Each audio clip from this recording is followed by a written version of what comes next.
Oh, yan na pala kay pinsan. Oo, pinsan. Teka, dala mo yung gamit niyo. Ha? Pinsan, yun rin yung gusto kong ipaliwanag sa'yo eh.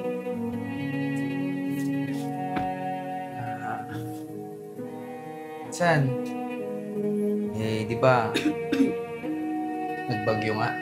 Oh.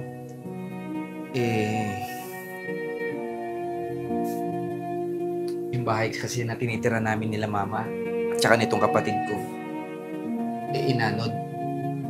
Dahil malapit kami sa tulay.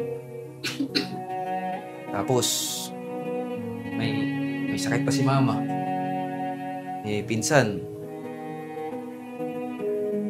baka naman pwede akong humingi ng tulong sa'yo. Tulong ba? Pambili ng gamot? Meron ako dito, tutulungan kita. Pinsan. Pasensya ka na. Hindi naman pere. Ano?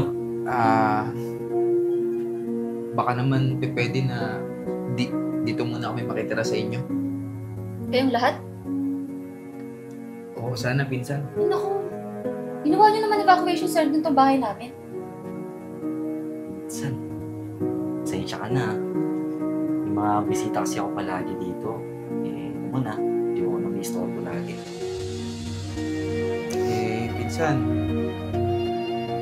wala naman kasi kami ibang malalapitan eh. Tsaka, tayo lang naman yung kadugo namin dito sa probinsya. Tsaka alam mo ba, bago kami umalis kanina sa barangay, sabi ko, hindi nyo kami tatanggihan. Dahil magpinsan tayo. Doon na nga tayo sa magkamag-anak. Minsan, sinabi ko naman sa'yo, may mga bisita kami palagi dito. Kaya mami, may istorbo. Diba? Pinsan, baka pwede mo kami pagbigyan kahit mga isang buwan lang habang nagtatrabaho ako para makaipon ako at mapatayan ulit namin ng bahay yung lote na tinitira namin ng bahay. Dati pinsan. Sige na pinsan, parang awa mo na pinsan. Si mama kasi, sakto na yun, ito pa yung mga reseta niya. Oh. Ito na lang yung mga nasalba namin sa mga gamit namin pinsan. Itong kapatid ko, hindi ko alam. Kasi hindi nyo kami tatanggapin. Sa ilalim kami ng tulay na pupulutin.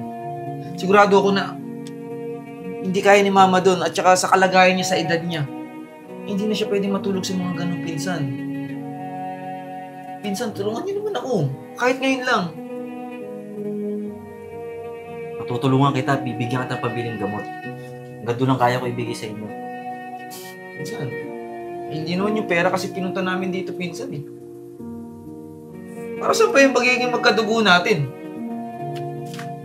Anong klase kayong mga kadugo? Porkit ba kayo yung may kaya? Kami yung naghihirap? Grabe naman kayo. Pare-parehas ng bigas yung kinakain natin pero ganyan yung mga ugali nyo. Sino ba kami? Iba ba kami sa inyo? Tama na, anak. Okay na siguro na sa tuloy na lang muna tayo tumira. Wala naman tayong magagawa, anak. Pagtiisan na lang natin. Kahit malamok, kahit mahirap, basta sama-sama tayo. Dahil pamilya tayo. Alam nyo ba, kung nabubuhay ang nanay nyo, siguro hindi niya ako hayaan na malubog ako sa kahirapan. Simula nung bata pa kami, hindi namin hinayaan na mahirapan ng isa't isa. Naalala ko pa nga noon, nung hindi ako nakapagtapos sa pag-aaral. Kasi ang gusto niya, siya muna ang makapagtapos para matulungan niya ako. Pero nung pinanganak kayong dalawa, yun na pala yung katapusan. Huwag kayong mag-alala mga pamangkin. Hindi ko naman sinasabi to para kaawaan mo kami o maging obligasyon nyo kami.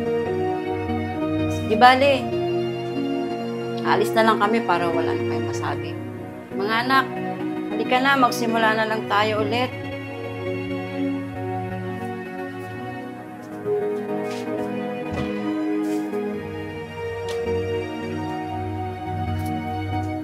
Sana hindi nyo maranasan yung mga nararanasan namin.